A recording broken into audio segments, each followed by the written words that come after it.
Hey, salut à tous, bienvenue à Question Auto. J'espère que vous allez bien. Ça fait longtemps que je voulais vous représenter un autre système multimédia.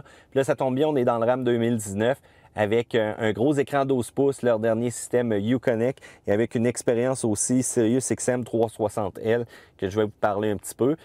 Dans mon précédent vidéo de l'essai, j'avais mentionné que j'arrivais à faire tout le temps planter le système. Oui, hier, aujourd'hui, différent. Mais c'est sûr qu'il y a certaines personnes qui nous ont donné en commentaire que des fois, ça allait plus ou moins bien au niveau de celui-ci. La réactivité n'était pas tout à fait là. Et regardez un peu ce qu'on veut dire parfois par ça. Je me promène avec la température. C'est sûr, ça ne sera pas normal. Mais des fois, dans ma conduite, je fais ça. Oups, je veux le remonter un peu plus haut. Je reviens tout de suite après. Puis regardez le délai présentement que ça fait. Ça buzz un petit peu. Et il y a aussi le fait que des fois, je n'étais plus capable d'activer ou désactiver la synchronisation. Ça ne semble pas être le cas pour la température qui, elle, est parfaitement fluide. Il faut dire aussi que l'écran dégage une bonne chaleur à ce niveau-là. Fait qu'on va commencer tout de suite avec la première section. Eh bien, SiriusXM avec 360L, c'est quoi ça exactement? C'est qu'on va être capable de faire de la suggestion. Disons qu'on écoute un programme, par exemple, qu'on écoute Howard Stern, il parle avec U2 de Edge, bien, on va avoir la possibilité d'aller écouter soit l'entrevue live qu'il va avoir fait avec un autre membre du groupe ou encore de voir justement les chansons du groupe qui vont nous être suggérées sur d'autres canaux. On va avoir la possibilité aussi d'activer donc la recommandation de contenu. Donc, ça donne une expérience un peu plus personnalisée si on veut. J'adore présentement le système de son du RAM qu'on a, sérieusement très puissant. Harman Kardon, on a au-dessus de 900 watts de puissance à l'intérieur, gros subwoofer. Et ce qui est très le fun aussi, c'est qu'on a la personnalisation, encore une fois, des mémoires qui sont littéralement faciles. On peut se promener directement en haut avec les canaux qu'on a choisis. Et je peux prendre la molette tout simplement ici pour aller changer encore une fois les postes. Et je peux cliquer sur syntoniser et retourner à mon canal préféré comme ça. La base est tout simplement impressionnante, un petit peu de country. Super qualité.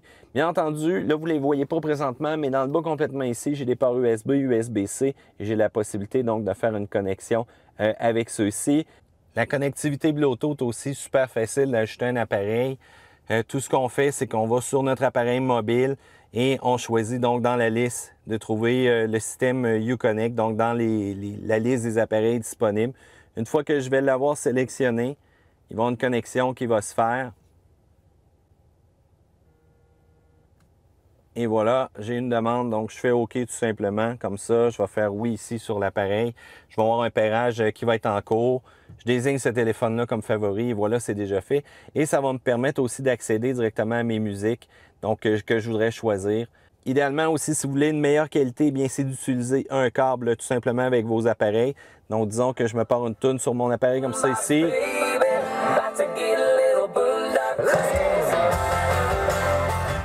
Comme vous voyez, ça rock en masse et je peux sélectionner aussi différentes sources multimédia. Je peux aller dans le AM, je peux aller dans le FM. Vous voyez un peu aussi l'écran que j'ai présentement avec mes mémoires favorites dans le haut. En bas, je vais avoir la navigation qui est possible. Ici, je vais accéder directement à Sirius. Eh bien, vous voyez, ça change complètement le menu. Si je reviens un peu à ma source FM, les mémoires FM directement, je peux activer, bien entendu, la radio HD, beaucoup plus disponible aux États-Unis. Il n'y en a pas vraiment de notre côté encore présentement.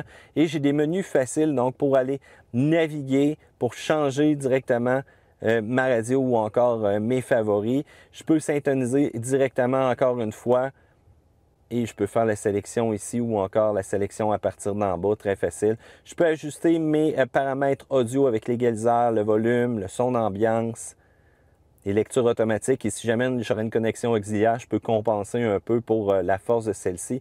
Donc encore une fois, c'est super complet. Si j'appuie sur le bouton Home en passant, je peux personnaliser mon écran. Donc je veux dire qu'en haut, je veux le Sirius Travel et en bas, je veux ma configuration donc téléphonique. Présentement, pas grand contact, pas grand favori de mon côté. C'est quand même assez tranquille et j'aurai quand même les numéros récents là, que j'aurais pu afficher tout simplement en bas. Et je peux aussi donc appuyer pour inverser ces deux écrans-là, dépendant qu'est-ce que je voudrais. Si je fais un X, je peux changer encore une fois la personnalisation de l'écran pour vraiment quelque chose d'adapté à ce que je veux avec tous les endroits favoris, disons, au niveau de ma carte ou au niveau de mes configurations. Donc, je vais avec une configuration média comme ça. C'est sûr que c'est un système qui est très complet. En passant, je peux glisser pour avoir d'autres informations. Vous avez même les prix du carburant qui est très intéressant. Puis même ici, je peux glisser aussi pour avoir un autre affichage au niveau du système multimédia. Donc, un écran qui est très personnalisable de manière facile. Et quand je reviens à la partie Home, eh bien, je vais avoir cette définition-là. Si je lui réaccède, j'ai exactement ce que j'avais retenu. Ici, je fais les deux fois le X ici, bien, je peux reconfigurer mon écran après. Dans les autres menus de configuration, qu'est-ce qu'on a? On a la langue, l'affichage, les réglages de voix, l'heure et date, l'aide à sécurité en conduite. On peut accéder à ça par ici. Donc, vous pouvez définir différents éléments de sécurité. Donc, si jamais je les aime un peu plus sensibles, ça, le Lane Sense, j'aime ça tard, puis j'aime ça avoir une très basse force. Ça, c'est un peu tannant. Park Sense aussi, c'est la même chose. Je peux définir les niveaux sonores à l'avant ou à l'arrière. Vous avez vu que c'est pas tout à fait le même son. Des avertisseurs d'angle mort aussi. Longueur de remorque pour les angles morts. Il va faire une détection au niveau de la remorque de manière automatique par rapport à sa longueur pour ajuster mes angles morts en fonction de celle-ci. Les marchepieds électriques, l'assistance au démarrage en côte, l'assistance de gonflage des pneus aussi, donc qui est disponible. Rétroviseur, essuie-glace, tout ça, c'est tout inclus à l'intérieur. Il y a une possibilité complète de personnalisation. Quand je vous parlais tantôt aussi dans mon autre vidéo, au niveau du réglage de la suspension adaptative, si jamais on veut fermer celle-ci ou encore on veut différents modes, donc le mode aéro on, le mode cric, le mode transport, le mode alignement des roues aussi, si jamais on veut aller chez notre garagiste. Vous avez même les options d'arrêt moteur, donc sortie facile, retard, arrêt, alimentation moteur, voire même le retard d'extinction des phares. Vous avez plein de possibilités. Du côté des freins de la remorque, vous pouvez configurer différentes remorques aussi, les personnaliser. Réglages audio, on les a regardés. Les réglages de SiriusXM, donc l'expérience personnalisée, c'est celle-là ici qu'on peut définir. Mais encore là, je ne m'en servirai pas énormément de mon côté. On peut réinitialiser, bien entendu, le système. Disons que vous avez changé différentes configurations. Donc, vraiment très complet par rapport à celui-ci. La climatisation, c'est directement là que ça se passe aussi, surtout pour les commandes de siège, plutôt volant, chauffant et ainsi de suite. Déploiement des marchepieds, quand vous êtes arrêté avec le véhicule, si jamais vous voulez les forcer, ça fait un son de l'enfer. Ça aussi, j'aurais dû le mentionner dans mes points faibles forts. Et vous voyez aussi la qualité de la caméra de recul qui est très intéressante que vous pouvez activer. Il y a la possibilité aussi de rajouter la caméra 360 degrés pour voir au complet autour de vous. Et vous avez la possibilité de changer les vues aussi vraiment avec celle-ci. Puis elle est activable aussi directement dans le menu en bas comme celui-ci. On va revenir exactement à ce que je vous ai montré tantôt par rapport à la caméra. Et dès que vous faites le X en passant, c'est comme si vous annuliez le menu cependant. Et lorsque vous touchez le bouton Home ici, si vous le renlevez, il revient au menu précédent, donc vu que j'étais dans les configurations. Donc, au niveau des commandes, ça fait le tour. Climatisation, je vous ai dit tantôt un petit peu, la réactivité de celle-ci ne m'a pas bien impressionné. On dirait que c'est vraiment le bug classique. Et comme je vous dis l'autre fois, j'avais de la misère à désactiver ou réactiver la synchronisation après, puis là, il ne me le fait pas, il a juste été tardif. Du côté application, c'est là que vous pouvez définir chacune des applications que vous voulez et en personnaliser. Disons que vous aimez beaucoup la partie volant chauffant, il y a la possibilité de le déplacer en dessous ici pour qu'il prenne place dans vos éléments favoris. Donc, on retrouve l'ensemble des configurations possibles. Et bien entendu, vous pouvez les personnaliser ou encore faire du A à Z. Et il y a différents, bien entendu, pages que vous pouvez passer au travers et pouvoir avoir certains filtres aussi comme celui-ci. Donc, un système vraiment facile. Navigation, petit délai de réactivité. Comme vous voyez, destination, très facile encore une fois. Vous sélectionnez travail. Vous pouvez configurer donc votre destination au niveau du travail, toujours la mettre. Vous pouvez avoir différents favoris avec itinéraire. Allez voir les sélections récentes. Et si je fais un itinéraire ici, là, présentement, je n'ai pas entendu la voix. Très tranquille présentement au niveau de la voix, mais c'est parce que j'avais quand même le son fermé aussi. Mais ça va vous donner la direction, bien entendu, comme toujours. Du côté des paramètres, vous avez les paramètres de guidage de ce système de navigation-là que vous pouvez sélectionner. Du côté téléphone, toujours le cas classique des contacts, des récents, des messages, voire même qu'on pourrait mettre à l'intérieur de celui-ci. On pourrait voir les différents textos qu'on aurait. Donc voilà, donc j'ai payé ma facture. Je pourrais l'écouter. Votre facture est prête sur www.telus.com/mon-compte. Le solde de $0 Ce que est je trouve bizarre payable. aussi, c'est que la voix elle sort à droite en avant. Donc, c'est quand même assez particulier plutôt que d'utiliser les haut-parleurs au complet. Je pourrais aller voir aussi les différents messages.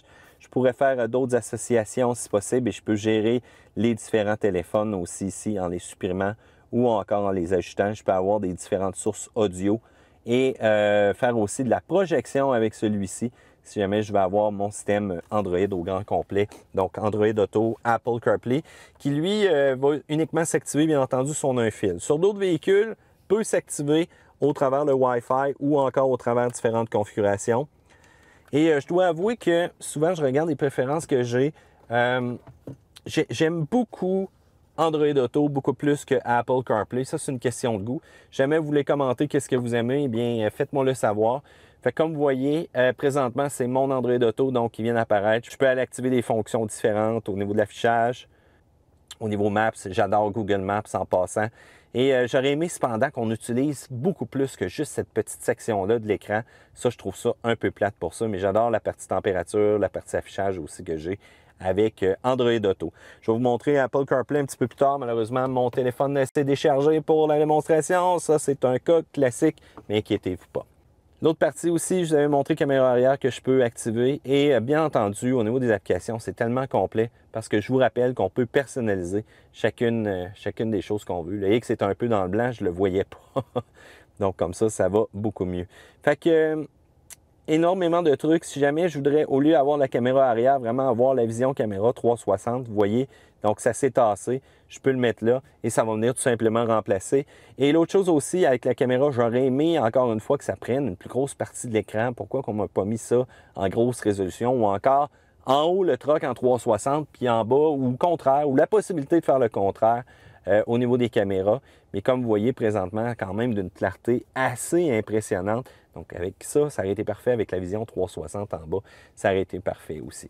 Pour le reste, écoutez, il y a tellement de possibilités à l'intérieur. Il y a même des points d'accès Internet que je peux avoir avec le véhicule, qu'on peut aller à l'intérieur, qu'on peut définir pour vraiment avoir une meilleure connectivité. Là, présentement, c'est marqué 2G. Vous le savez, je reste dans une zone qui est un peu arriérée présentement. Donc, malheureusement, c'est un peu plate pour ça. Et le reste, c'est toutes les mêmes options que je vous ai montrées qu'on va retrouver. Donc voilà, mon téléphone est rechargé. En passant, désolé pour la langue anglaise, mais c'est parce que je viens de finir la vidéo anglais. Fait que si vous branchez deux téléphones, vous allez avoir la possibilité donc de passer soit en mode Android Auto ou encore en mode Apple CarPlay, dépendant si vous avez deux téléphones de brancher un peu comme moi. Donc comme vous voyez là présentement, c'est mon Android Auto. Mais bien entendu, si je débranche celui-ci et que je laisse juste le iPhone de brancher, donc ce que ça va permettre d'aller directement dans le menu d'Apple CarPlay. Donc je peux aller directement en mode Home comme ça ici et comme vous voyez, le menu a totalement changé. Fait grosso modo, ça fait un petit tour rapide quand même du système que je voulais vous montrer. Je ne sais pas si vous avez des commentaires, comment vous appréciez ça, qu'est-ce que vous tripez de système multimédia, qu'est-ce que vous aimez moins. Et bien entendu, j'espère qu'ils vont corriger le tout. Fait que Matt vous laisse là-dessus. Si vous avez quoi que ce soit, n'hésitez pas, contactez-nous. Allez voir aussi donc les autres vidéos qu'on a fait sur la chaîne. Et bien entendu, notre page Facebook aussi, ça vous tente de venir visiter ça. Je vous mets quelques petites nouvelles. Ça vous permet d'interagir aussi avec moi là-dessus. Sur ce, on se dit à une autre fois. À une autre vidéo de questions auto.